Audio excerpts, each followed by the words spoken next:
Welcome to another great video. We got some great data here Yes, from we do. Statistics Canada. Why don't Canadians retire? We're going to dive deep into a few decades of data, plus a few tips and tricks. And why don't we start right off with some numbers here from Statistics Canada? Yeah, the first number we want to go with is that the average retirement age of all retirees, if we go back to 1976, was 64.9, or let's round it up, 65. Yeah. So back in 76, roughly 30 or 50 years ago, you've got to put it that way, they were retiring at the age of 50. Now, what we found out is that they retired at the age of 65.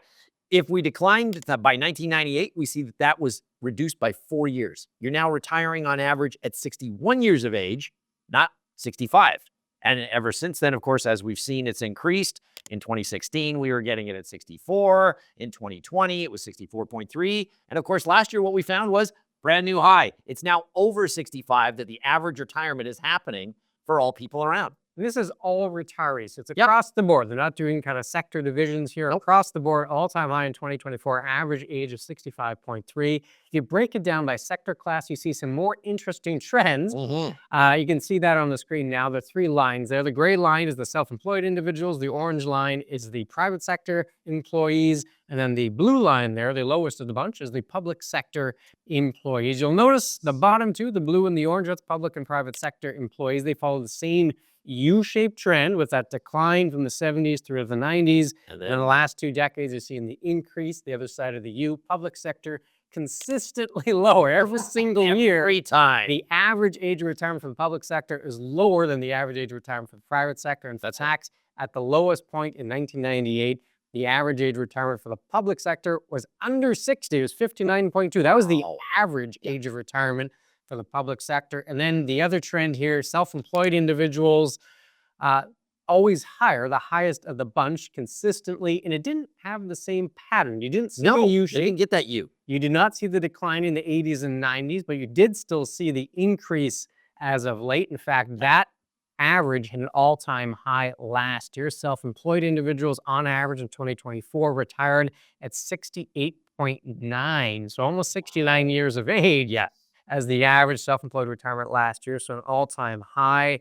What is going on? Why are Canadians retiring later? Let's dive into a few reasons. Yeah, exactly. And that's basically what we're saying is they're not retiring. It's becoming later and later and later. And part of that reason, I guess a big portion of that's got to be your pension scenario. If we go back to, according to Stats Canada again, back in 77, nearly half, 46.1% of paid workers in Canada were covered by a registered pension plan.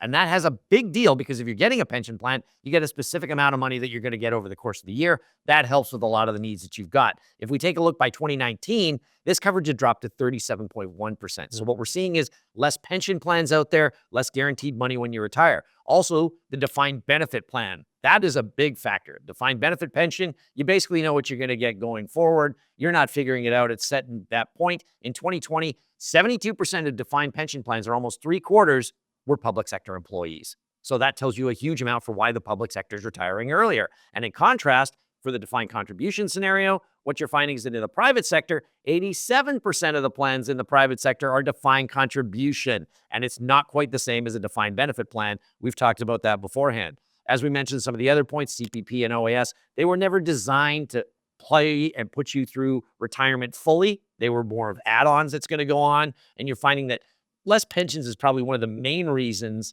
you're seeing them retire later. As well, the defined benefit section is probably why you're seeing the public sector retire earlier than the private. Yeah, fewer pensions, fewer guarantees. Makes sense people would retire a little later. That's exactly. Another reason, one beyond the financial scope, has to do with identity, meaning, with purpose.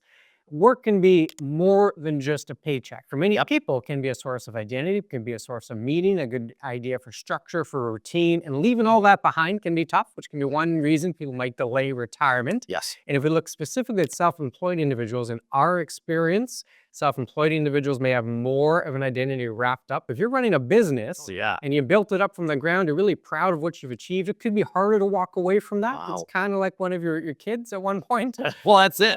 In addition, a little side note here for self-employed individuals, often they have a little more flexibility. If you're the boss, it might be a little easier to do like a phased approach into retirement. So the full retirement age might be a little later for that reason as well. So a couple of reasons there for the self-employed individual. Another point here, still kind of under the banner of purpose, identity, meaning the social network. If work is a big part of your social network, That's right. it's going to be hard to retire. So this is kind of getting at the idea is we have a lot worked up into our job, not just a paycheck. And often, when it comes to retirement, is what is it you're retiring to? What are you going to do in retirement? It's not just a spreadsheet. There's going to be more to it than that. And that purpose, that identity, that meaning, that social network, all of that, you have to have it figured out before you retire. And if you don't, it could be a reason why you retire a little later. And then another one, and we're going through a couple here. Big time. We live longer. Yeah, that's the biggest factor. I mean, if we go back to the 1976 factor, I mean, we were not living as long into our years as you are today. I mean, in today, if you're 65 years of age, on average, you're going to live roughly another 19 years before you pass. And that's if you're combined. If you're a female, it's going to be closer to 21 more years you're going to live beyond that time. So as we tend to live longer, we're going to need more money. And if we need more money, we may have to work a little longer so that we can provide for that retirement that we want to do. So that's part of the trend that we're starting to see. Increased life expectancy means more money needed, means we may have to work longer if we don't have what we've got to deal with. Exactly. And we'll get into a few solutions to this dilemma in just a second, but this all kind of came from some data we got. Often we do videos based on questions as well. So if you have a question, how do they get a hold of us? You go to chatwithclintonandkevin.com. By all means, email us your question that way. We're more than happy to get back to you as quickly as we can on retirement or any other thing that you want to talk about at this point in time in the financial network. It's something that comes directly to Clinton and myself. It's not going to anywhere else. And we'll get back to you as quickly as we can. Also, if you go to the website, beckerorr.com, there's something new on there as well. There's a newsletter. You can go to beckerorr.com. I think there's also a link in the description of the video. Either way, you can just click it. Prompts, you can fill in the details there, add your email to the email list for that newsletter. You like videos like this, the email, the newsletter is exactly that. Tips like this every single week in your inbox.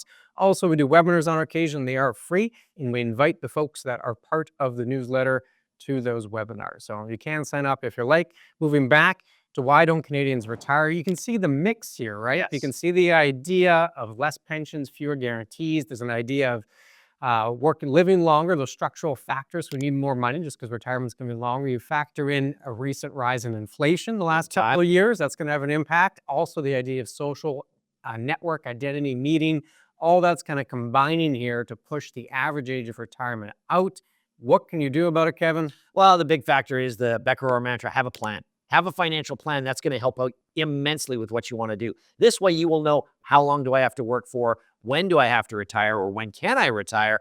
Do I have enough money to live on? And all these factors can be worked in. Whether you've got a pension, whether you don't have a pension, having a plan is probably the most specific one. And it's one that addresses your specific needs. And that's key. For example, if you're concerned about inflation, you can coordinate your plan, do a what-if scenario. If inflation is a little higher, you can address those some concerns, make it very unique to you. If you're worried that, hey, I don't have a defined benefit pension plan, How am I going to? what's it going to look like in retirement?